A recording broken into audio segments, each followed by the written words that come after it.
on Divorce Court today. A 30-year friendship bubbled into romance, but is marriage the right choice for Kimberly and Derek? He wants dinner on the table, and she wants a little peace. Kimberly Evans and Derek Goudeau have brought their dispute for Judge Lynn Toler to resolve.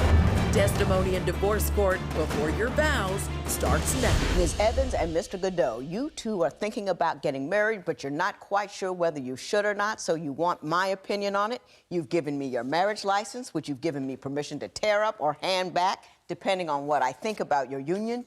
You also have taken a compatibility test, which I found a little interesting. We will talk about that momentarily. But before we do, Ms. Evans, I'm going to start with you. Why do you have concerns regarding the potential union with Mr. Goudeau? Well, I love him very much. I just said Derek is very spoiled. For one thing, he don't look at any prices. He just, when we're in the store. Now, that's a general statement. I want to know if he went to the store and bought some Gucci jeans. I want to know, what is he buying that you find inappropriate at your current income level? $200 tennis shoes. $200 tennis shoes. Boots. Boots. 2 at a time. 2 at a time. Yeah. $45 hats. So you like to look clean, Mr. Goudeau? Mm-hmm. Yeah. You got to be clean, and you'll spend money to look clean. Yeah. Okay. Are you making any money to look clean? Are you looking clean on her dime? I'm not making the kind of money I want to make. She's Can making you pay for your own clean? Or she has to contribute to it? Most of the time, yeah. Most of the time? Yeah. But like she said, she is the breadwinner because she works every day. That's how that works. And That's how that goes. But I see, like, I get jobs here, hit and miss, here and there. I got you. So my your money's money not is coming in sometime. every day. Yeah. So she's since doing... your money is sometimey, don't you think that your clean should be sometimey as well? No, because I'm a clean person. And I like to clean. Clean is not I'm super clean when it comes to cleaning. Clean is not the... And she makes that out of... Now, wait a minute. Let's define our clean. She makes that out of like it's a big thing. Mr. Goudeau, I'm talking. We're talking about another kind of clean. The kind of clean I was talking about was dressing up and looking good. Right. Now you're telling me you just like a clean, as in not dirty, home. Right. Correct? Because it was getting confusing. That's all I'm trying to say. Why don't you tell me about the clean, not dirty at home part? No matter what, if anything's out of place in the house, I'm gonna put it in order. I'm the type of person, I like things organized. And then he gonna reorganize it, and then reorganize and it. She's not real organized like I am. She's like to just throw stuff here, throw stuff there. But you contend that it's beyond simple organization. Yes, ma'am. You think it's obsessive. It's obsessive, yes. It's now, ridiculous. Mr. Goudeau, step away from what you do for a moment. Do you think you spend a little too much time making sure everything is level and right height and straight? Or do you think it's a little much? No, not really. One thing you seem to be concerned about, Ms. Evans, is that he does a great deal of his organizing at odd hours. Yes. Explain that to me. I could wake up at 6 in the morning. He's up in the kitchen cleaning. He's mopping the floors or organizing the cabinets, or he's doing something of that sort. He's cleaning, or he's cleaning the bathroom. That's not, and running the water. The water. You need to bring him over my house. Yeah. This is sounding good to me, but what you're saying is it's over the top, it's too much, it's excessive all the way to obsessive, I mean, correct? we spend some of that time in the bedroom, you know, together. Then are you alone, lonely, Ms. Evans? I mean, is he not a romantic, intimate kind of guy? He is romantic and he's intimate, but it's like a schedule. It's like it has to be at a certain time. No way we can have sex in the daytime. You know, it has to be at night.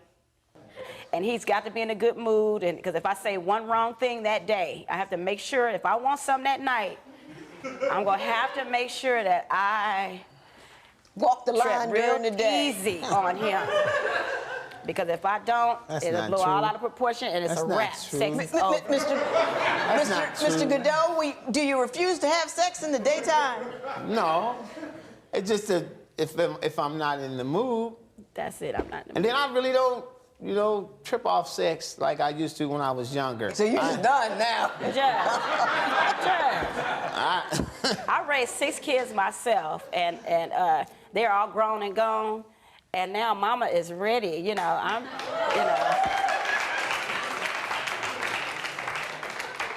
On that note. Next, is Derek's ex lurking in their living room? And does his midnight mopping mess up their relationship? Divorce isn't easy. If you need help with your breakup, call toll-free 1-877-311-2222 or visit our website at divorcecourt.com. Become a fan at facebook.com/divorcecourt. Real relationships in crisis. Divorce Court continues. Ms. Evans, I got one more thing that I just had to ask you, and then Mr. Goudeau, I'm going to give you an opportunity to tell me what concerns you about her. But before I do, you say he has this one thing he does that really annoys you, which is keeps a picture of an ex in a photo album on the coffee table. Naked, I do believe. Mm-hmm. Is that accurate? well, it's not accurate. It's not there anymore because I tore it up. But Yeah. It was there. it was there. But he had these photo albums, and I went to work, and I thought maybe he would look through them and get out whatever's in them, just to, you know, to make sure that I don't have to see anything, take my feelings in consideration. But he obviously didn't take the time out, or he didn't care. So you did. So I did. I looked through the photo album, assuming that he probably got rid of all that She's stuff. too Ms. controlling. Goudeau, go ahead. What do you have to say about that? One thing about her, she's too controlling. Yeah. She wants to control everything and run everything, and really ain't running nothing but her mouth. You know, she likes to. Give me an example of stuff that she just blows all out of proportion. And then, she likes to tell me how to talk and how to say it. I know how to say stuff in the right way. How to speak. How to speak it in the right way. She thinks I say. She thinks I speak it or say it in the wrong way, or real mean. She says I'm real mean, I'm grouchy, I'm old grump. But that's not true. I'm a very sweet man.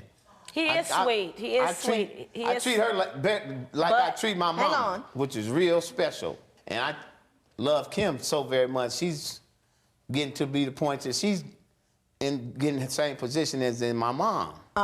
You know, and that's a little freaky for me, but okay.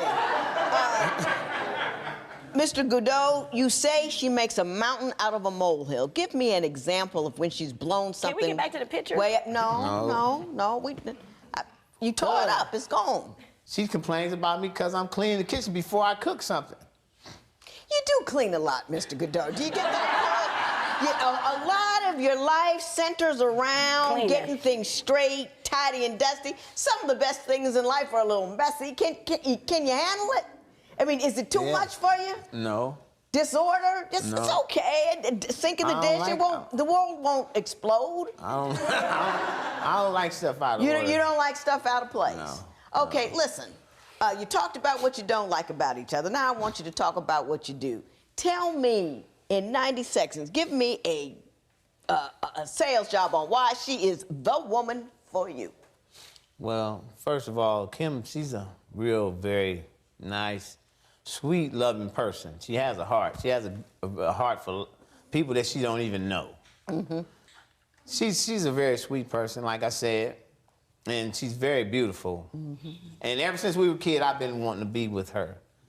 But when she moved away and came, we finally got in connect with one another, and the feelings is just, real strong and very deep. Right. Okay. And That's good I really love her. Good job. Ms. Evans, give me your 90-second sales job. Despite the troubles, why is he the guy for you? I love him because he can't hang up the phone from me when we're on the phone. He can't hang up the phone, and I love him a lot. I really do. He cares about me, and I care about him, and he shows me things that I never experienced with anybody. And I've always had a crush on him. I was like 16, and he was like 21, and we was kind of sneaking around a little bit. But we couldn't tell anybody back then. Okay, I got it. Everybody want to tell me a long story. That's all right. Good enough. I got the reasons why. Now, next we're going to go to the compatibility test and see what I saw. When divorce court before your vows continues, can Kimberly and Derek find a way to listen to each other? Do you think Kimberly should marry Derek?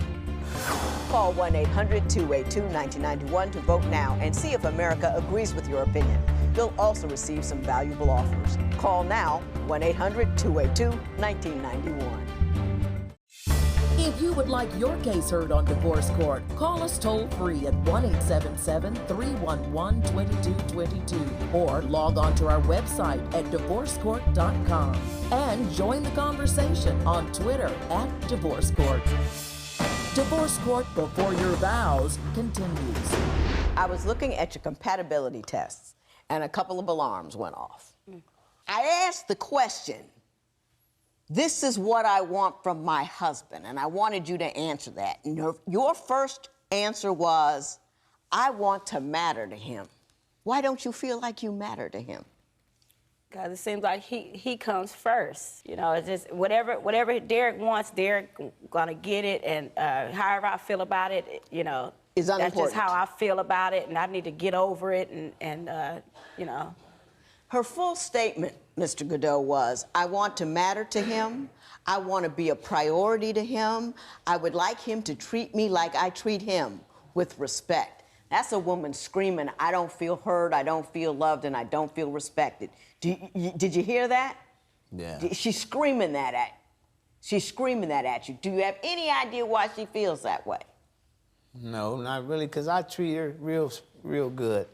It could be things that I bring home when I see stuff that she likes, and when I go pick her up from work, I bring it home and I have it in the room or in the kitchen somewhere where she could see it, and then I'll let her know, babe, you see what I got for you in the kitchen, or I see what I got for you in the room. You're selling me that, yeah. Mr. Goudeau, but your compatibility test told me something else.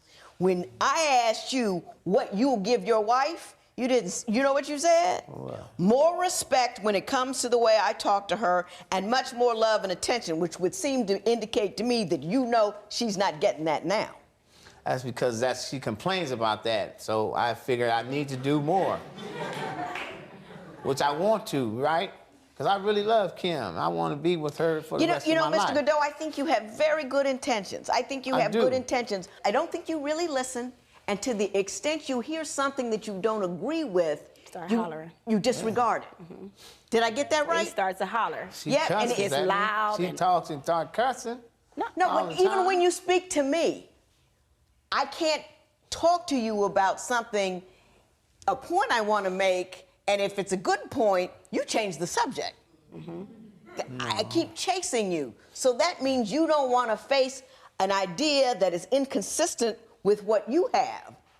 You see what I'm saying? Kind of, sort of. I can. But, you can't not believe somebody feels a certain way if somebody really feels a certain way and tells you they feel that way. You have to deal with the way they feel.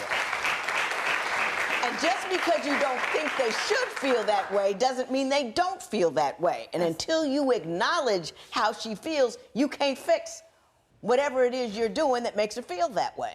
She doesn't open up like that, because she'll go in the room and mumble. Because you holler.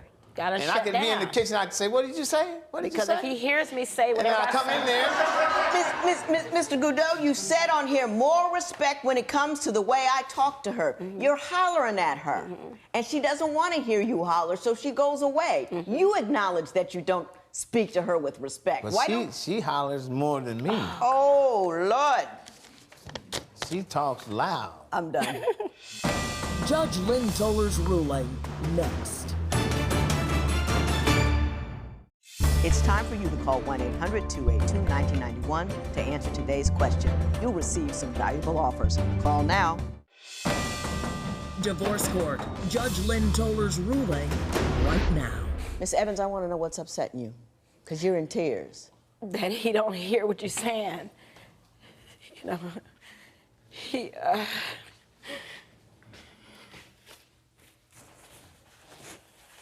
I want him to stop hollering at me so much and hear me sometime.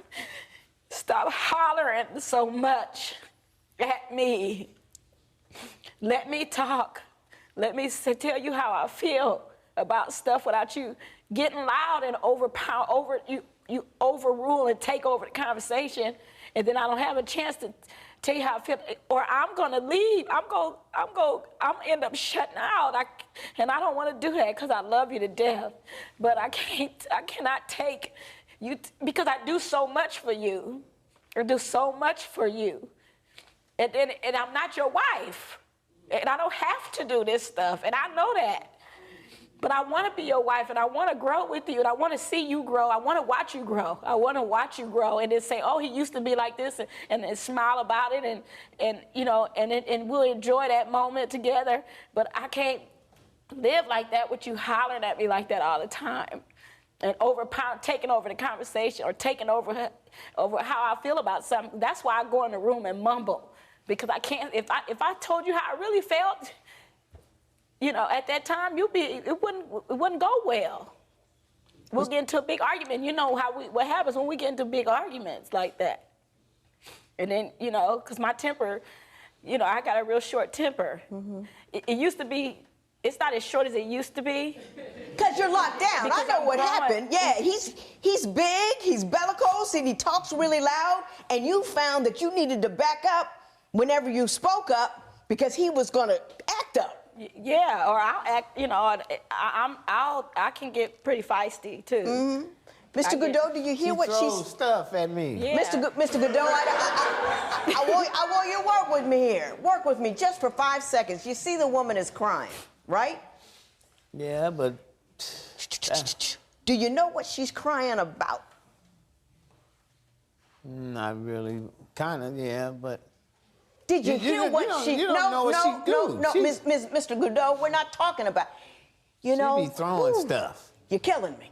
She be throwing stuff and hitting me with stuff. That's her frustration. Listen, I know she's frustrated. I've been out of here with you 20 minutes. This thing is about to launch. There's no talking to you. You don't hear people. You take a couple of words out of a sentence and it glances off the top of your head and you just go on whatever tangent you want to go on, and you never, ever connect with what the person is saying. And that, you can't hear people that way. You can't learn anything, and you can't satisfy a woman like that. Can't do it. Just can't do it.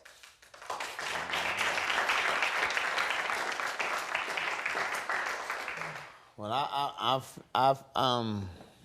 I feel like, you know, her feelings sometimes make me think she don't care.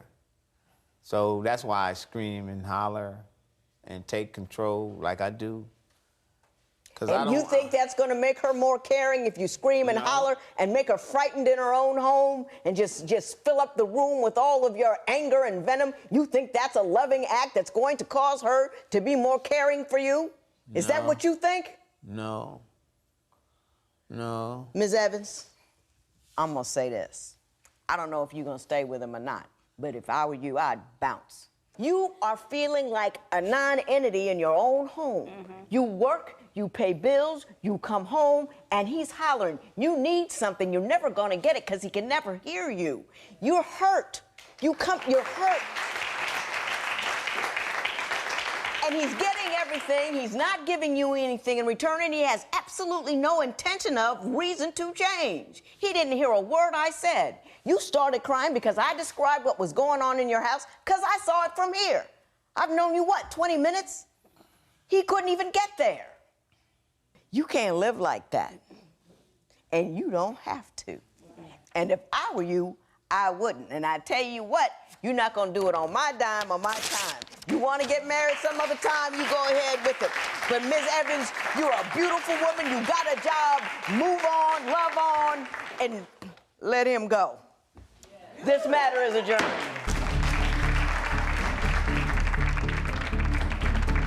Kimberly and Derek respect the judge's ruling and have moved on. Post a comment or submit your case at divorcecourt.com or call toll-free 1-877-311-2222. Follow us on Facebook and Twitter at Divorce Court.